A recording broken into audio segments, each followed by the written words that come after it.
sleep, many of us do not know that we are going through stages of different kinds of sleep. There are 4 stages to sleeping, and then there is a 5th that is called REM sleep. During stage 1, we experience low brainwave patterns, and this is the stage of transition between being awake and actually falling asleep. This only lasts for a few minutes though, and during this stage, images appear as still photos, but this is not considered true dreaming.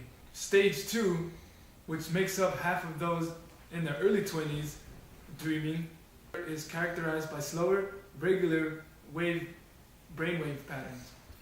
Occasionally, there are momentary interruptions of sharp-pointed waves. These are known as sleep spindles. In this stage, it is really hard to be awakened. And as you progress down, stage 3 begins to happen. In stage 3, brain waves are slower and higher peaks occur in the brainwave pattern. Stage 4, patterns are slower and more regular, and at this stage, you are very likely to not be awakened by anything. The last stage is known as rapid eye movement, or REM sleep. Heart rate, blood pressure, and breathing increase dramatically during this stage. Also, primary dreaming occurs here too. Adults spend 20% of their sleep in REM. Don't worry if you lose REM sleep, because our body has a way to compensate for lost REM. This is known as the rebound effect. Everyone goes through these stages.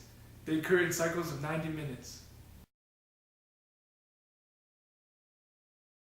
There are 3 major theories about what dreams mean. First theory is unconscious wish fulfillment. Unconscious wish fulfillment is the idea that your hopes and aspirations are lived out through your dreams. Commonplace objects can mean sex, like hallways or knives. This theory was first made by Freud. The second theory is dreams for survival. Dreams for survival states that the dreams are an attempt at figuring out what could have gone wrong in your day and help you better prepare for tomorrow and survive. This theory is more popular among scientists who believe that early man needed it to survive the harsh environment of early man. The third major theory is activation synthesis theory. It's the idea that the brain produces so much electricity that it readily stimulates memories, then tries to make these memories into one story. Alan Hobson is the mind behind this theory. This theory still gives credence to unconscious wish fulfillment theory. It makes the random images into a story and shows fears and emotions. We all need sleep. It is important for us in order to function throughout our daily lives. But why do we sleep? Well, researchers have been debating this for quite some time now. Some say that we developed this habit from our ancestors. From the fact that they hunted during the day, this is known as the evolutionary perspective. Others state that our brain rests itself during non-REM sleep. Another hypothesis is that our brain temporarily stops the release of the neurotransmitter monoamine, resting itself, making the daily function more acute. The amount of sleep a person needs varies from person to person. Some can function with less than 8, some can only function if they have more than 8. People used to sleep more in more industrial era because they weren't as dependent on technology.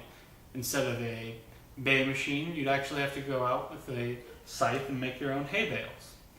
And accounts for why people need less sleep today. Hypnosis is an altered state of mind where you're more likely to follow other people's suggestions. Even though most people know about hypnosis, there still seems to be many misconceptions.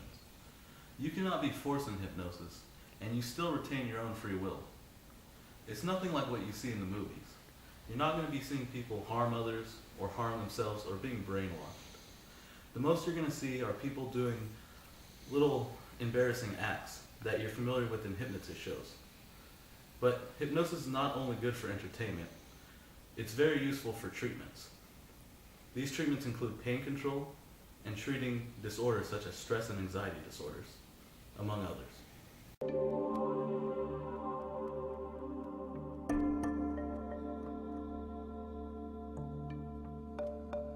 Meditation.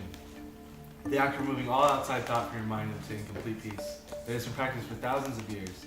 Meditation produces a deep state of relaxation used to relieve stress. Meditation is also used to benefit a person's physical well-being, and some research suggests meditation may help conditions such as high blood pressure, asthma, depression, and anxiety disorders. There are different types of meditation, including mantra, which is silently repeating a calming word to prevent distracting thoughts.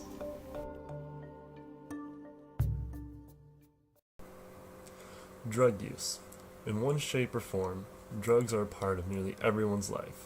Everything from vitamins to cold medicine to the more hardcore drugs, we all use some form of drug. But only some drugs lead to an altered state of consciousness. They are known as psychoactive drugs.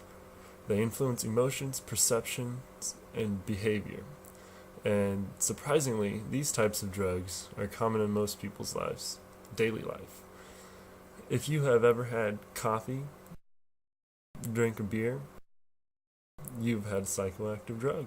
The effects drugs have on people widely vary from drug to drug. Some alter the limbic system, and some affect the operation of specific neurotransmitters. The most dangerous drugs, though, are the addictive drugs. There are two types of addiction. The biological addiction, which is when the body is so used to having a drug in its system that it can't function without it. Then there's the psychological addiction, which is basically when people feel they have to have a certain drug in order to operate and deal with life's daily struggles.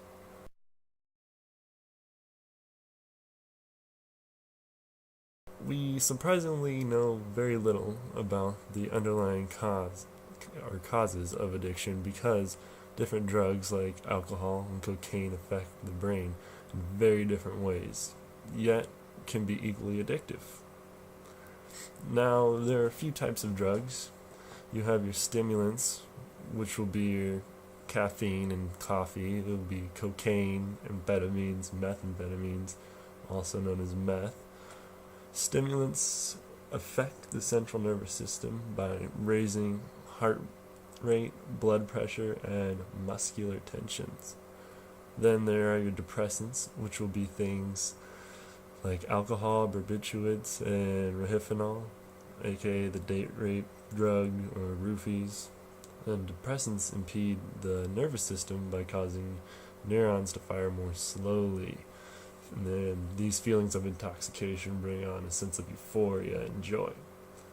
And finally, we have narcotics, which will be things like heroin and morphine. And then we have hallucinogenics, which will be marijuana, MDMA, which is ecstasy, and LSD.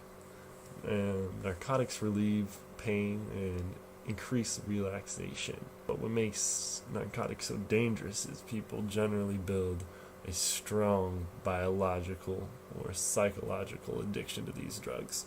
Hallucinogenics are capable of changing the perceptual process, and people generally take these to go on a hallucinogenic trip, which can be bad because you don't really know the effect that you're going to get. It could either be really, really good or really, really bad, and it can be threatening to your life if it's a bad trip and you're hallucinating. Those are the basics of drugs.